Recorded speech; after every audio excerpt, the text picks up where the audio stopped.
All right, the mullahs of Iran, they have been put on notice. America will no longer be bowing down to their empty threats and their aggressive tactics. The days of blindly trusting and trying to bribe this rogue regime are now over, because hours ago, President Trump made the courageous decision to pull the United States out of this very flawed Iranian nuclear agreement. Let's take a look. The Iranian regime is the leading state sponsor of terror. The deal allowed Iran to continue enriching uranium and, over time, reach the brink of a nuclear breakout. This disastrous deal gave this regime, and it's a regime of great terror, many billions of dollars, some of it in actual cash. Today, we have definitive proof that this Iranian promise was a lie. Therefore, I am announcing today that the United States will withdraw from the Iran nuclear deal. Thank God. Now, naturally, the Iranian president, Hassan Rouhani, he responded with a threat, saying that his rogue regime, they're ready to start enriching an unlimited amount of uranium if secondary negotiations with Europe do not yield positive results. Now, this hollow extortion may have worked with Obama, but not anymore. This is a new age of diplomacy based on the concept that Reagan taught us, peace through strength. It works. Watch this. As we exit the Iran deal, we will be working with our allies to find a real, comprehensive, and lasting solution to the Iranian nuclear threat. In the meantime, powerful sanctions will go into full effect. If the regime continues its nuclear aspirations, it will have bigger problems than it has ever had before. Now, of course, if they're serious about making the world a better place, ending their nuclear ambitions and immediately halting their efforts to destroy the United States and Israel, well, there would be still time to negotiate. Now, most U.S. sanctions will not be reinstated for another 90 days. Oil-related sanctions will take 180 days to come online. But let's be clear. President Trump is willing and ready to negotiate, just like he is with Little Rocket Man. Take a look. The fact is, they are going to want to make a new and lasting deal, one that benefits all of Iran and the Iranian people. When they do, I am ready, willing, and able. Great things can happen for Iran, and great things can happen for the peace and stability that we all want in the Middle East. All right, it's really simple. If Iran wants its people to prosper without the burden of U.S. sanctions, they just have to come to the table. Now, the leaders of Iran, they are corrupt. They are immoral. They are radical. This is a rogue theocracy, and they're suffering. People need better. Here's what President Trump had to say about that very subject also earlier today in this historic speech. I want to deliver a message to the long-suffering people of Iran.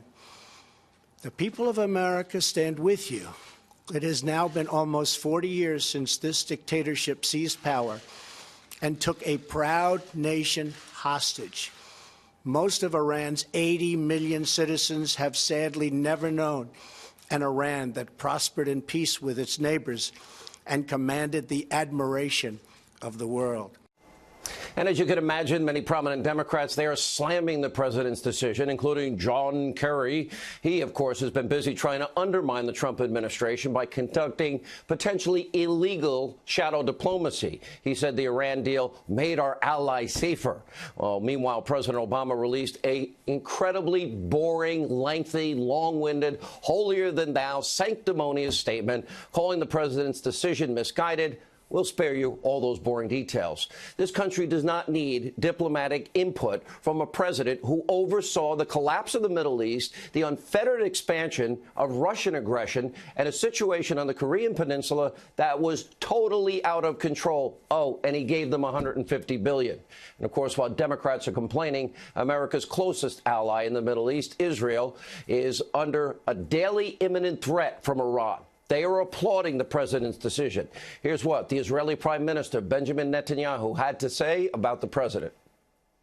Israel fully supports President Trump's bold decision today to reject the disastrous nuclear deal with the terrorist regime in Tehran. Israel has opposed the nuclear deal from the start because we said that rather than blocking Iran's path to a bomb, the deal actually paves Iran's path to an entire arsenal of nuclear bombs, and this within a few years' time. Israel thinks that President Trump did an historic move, and this is why Israel thanks President Trump for his courageous leadership, his commitment to confront the terrorist regime in Tehran, and his commitment to ensure that Iran never gets nuclear weapons. Not today, not in a decade, not ever.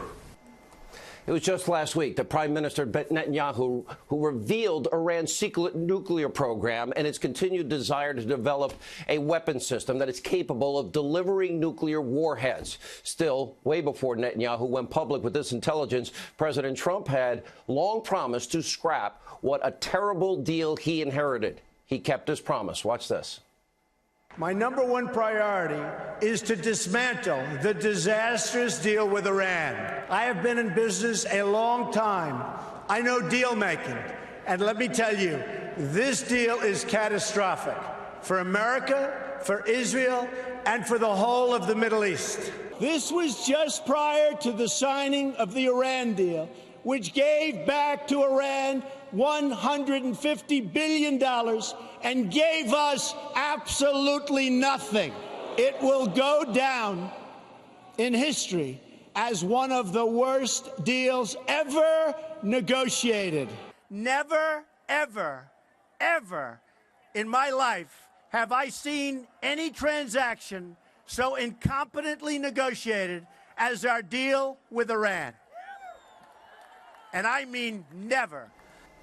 Now, tonight, the president is fulfilling that very important campaign promise. After years of bowing down to dictators, kissing the rings of despots, America is once again leading on the world stage, peace through strength. This is so important because if history has taught us anything, it is that appeasement never works. You may remember Neville Chamberlain. He was the British Prime Minister, declared peace in our time after caving in during negotiations after meeting Hitler in Munich. Take a look. The settlement of the Czechoslovakian problem, which has now been achieved, is, in my view, only the prelude to a larger settlement in which all Europe may find peace. Compare that to the great Winston Churchill. He vowed to win at all costs. He led with strength. He triumphed over evil in his time. I would say to the House, as I said to those who have joined the government, I have nothing to offer but blood, toil, tears, and sweat. You ask, what is our policy? I will say, it is to wage war by sea, land, and air, with all our might and with all the strength that God can give us, to wage war against a monstrous tyranny never surpassed in the dark and lamentable catalogue of human crime. You ask, what is our aim? I can answer in one word: victory. Victory at all costs. Victory in spite of all terror. Victory, however long and hard the road may be. For without victory, there is no survival. What an incredible orator. And remember, during the bombing of Britain, he went out amongst the people the entire time, every day. Then, of course, you have former President Bill Clinton. Remember when he promised you that appeasing North Korea, bribing them, would prevent them from getting nuclear weapons. Here's what he promised the American people. This is a good deal for the United States. North Korea will freeze and then dismantle its nuclear program. South Korea and our other allies will be better protected. The entire world will be safer as we slow the spread of nuclear weapons. Of course, that deal we now know is an utter and complete failure. It gave North Korea cover to successfully develop their nuclear weapons. Now, compare that to President Ronald Reagan. He called the Soviet Union an evil empire. He demanded that Berlin Wall come down without concessions from the West. His own advisors said, don't do this. He did it anyway. Take a look. There is one sign the Soviets can make that would be unmistakable, that would advance dramatically the cause of freedom and peace. General Secretary Gorbachev if you seek peace, if you seek prosperity for the Soviet Union and Eastern Europe, if you seek liberalization, come here to this gate. Mr. Gorbachev, open this gate. Mr. Gorbachev, tear down this wall. And the wall came down indeed. The Soviet Union collapsed. The Cold War effectively ended. Sadly, all of what we just showed you was lost on President Obama. He went out of his way to appease the mullahs in Iran, sending them boatloads of cash and other currency in what was an exchange for a simple, unverifiable promise. Oh, and they continue to spin their centrifuges. Remember this. Today, after 2 years of negotiations, the United States, together with our international partners, has achieved something that decades of animosity has not: a comprehensive long-term deal with Iran that will prevent it from obtaining a nuclear weapon. This deal demonstrates that American diplomacy can bring about real and meaningful change, change that makes our country and the world safer and more secure. This deal is also in line with a tradition of American leadership. It's very simple. Appeasement never works. Sucking up to dictators doesn't work. Only peace through strength will work. Now, this is playing out right before our eyes on the Korean Peninsula. Under President Trump, the United States sharpened their sanctions. They sent multiple carrier strike groups to the area. They pressured North Korea's most important ally, China. And the president ramped up his rhetoric, even calling Kim Jong-un Little Rocket Man. Now, tonight, the United States and the world is closer than it has ever been to achieving peace on the peninsula and the denuclearization of North Korea. Secretary Pompeo just arrived in North Korea, where he will be conducting a series of negotiations ahead of the president's upcoming meeting. We're going to bring you any updates from these crucial talks as we get them. All right, but first, we have some new developments from the deep state. According to a brand new CBS News poll, more Americans now think, rightly so, Robert Mueller's witch hunt is, in fact, politically motivated. Now, this comes as the mainstream Destroy Trump media continues to do Mueller's bidding. Now, according to Newsbusters, get this, CBS, NBC spent a combined 30 seconds on the recent beatdown last Friday of the special counsel investigation from a federal judge. And meanwhile, President Trump's poll numbers, they're rising. This despite a Newsbusters study showing that network news broadcasts in this country featured negative stories about the president 90% of the time. Wow. And I've told you journalism's dead. And breaking tonight, the Senate Intel Committee, they released its first report on Russia election interference. The big takeaway, the committee is now confirming no votes were changed by Russia during the 2016 presidential election. We'll continue to follow that story. And meanwhile, the deep state's popularity is waning. Trump's popularity is soaring. Even more lawmakers are now pushing the Department of Justice to stop obstructing Congress and comply with the rule of law. The House Majority Leader, Kevin McCarthy, House Majority Whip, Steve Scalise, they are now inching closer to holding sessions in contempt of Congress over the slow walk of these subpoenaed documents and the redactions and, of course, the claims of national security that turn out not to be true. Scalise will join us in a few minutes. But first, Judicial Watch tonight has announced the Deputy Attorney General, Rod Rosenstein, he may release previously redacted portions of the memo outlining the scope of the Mueller investigation. Finally. All right, also tonight, this is important. I want to address the so-called firestorm surrounding the president's pick to lead the CIA. Tomorrow, Gina Haspel, she is set to appear before the Senate for what will likely be a pretty contentious confirmation hearing.